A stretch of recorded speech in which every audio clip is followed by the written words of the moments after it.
સંન્યાસીઓ જેણે પોતાનું બધું જ છોડી દીધું છે અને એ જ્યારે માત્ર ને માત્ર ભગવાન પર જ વાતો કરે છે તો એ શ્રેષ્ઠ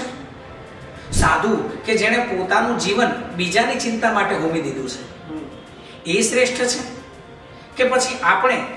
કે ક્યારેક સંન્યાસી આપણા આંગણે આવે તો આપણે એને આપીએ છીએ,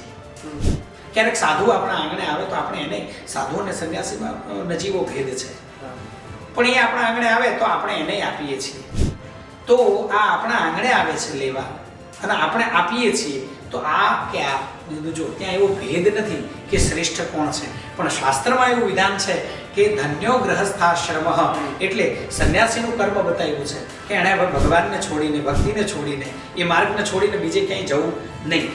સાધુ માટે કહ્યું છે કે જેનું જીવન સાદું એ સાધુ. એટલે હવે જેને આ સંસારના વિષયોમાં રુચિ રહી નથી એને શાસ્ત્ર સાધુ કહે છે. પણ જેના લગ્ન થઈ ગયા છે, એક બે સંતાનો છે, માતા પિતા જેના જીવી રહ્યા છે, એ સંતાનોના ઘેર પણ સંતાનો છે, એટલે લગભગ 3-4 પેઢી જેણે જોઈ છે એવું, અને આ બધાય ભારને વહન કરતા થકા